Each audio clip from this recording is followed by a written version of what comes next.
Gospod mesar, pa povejte za naše najmlajše, kako poteka vaš tipičen dan? Kaj počnete v vašem poklicu?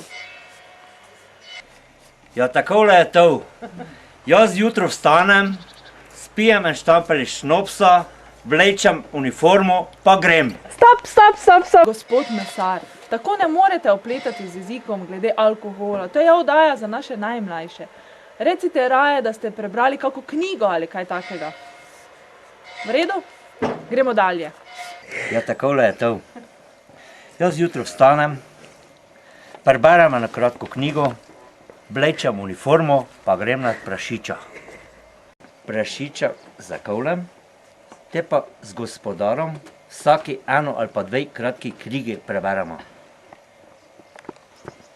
Pol prašiča obejlim, pa do jete narazno razdevljam.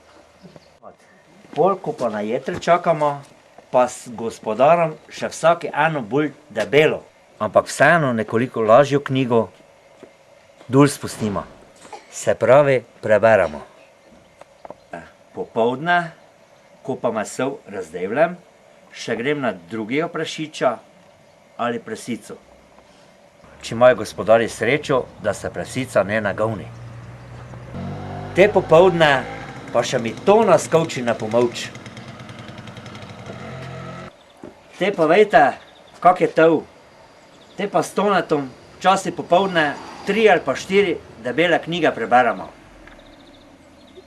To je težko delo, pa se mora pač človek včasih sprostiti. Večer, ko pa delo končamo, te se nam pa pridruži še srečo. Te pa gremo v kup knjižnico, kjer beremo in beremo, da se kuj iskre delajo.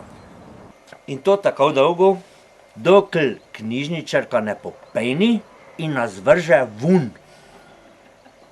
Pol pa gremo domov ali pa k srečoti. On pa ima tiskarno kuj doma.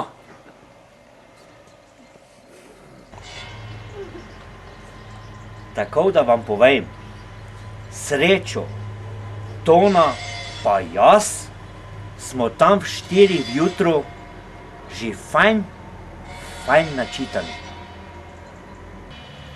Ja, drugi den pa od začetka, jelte?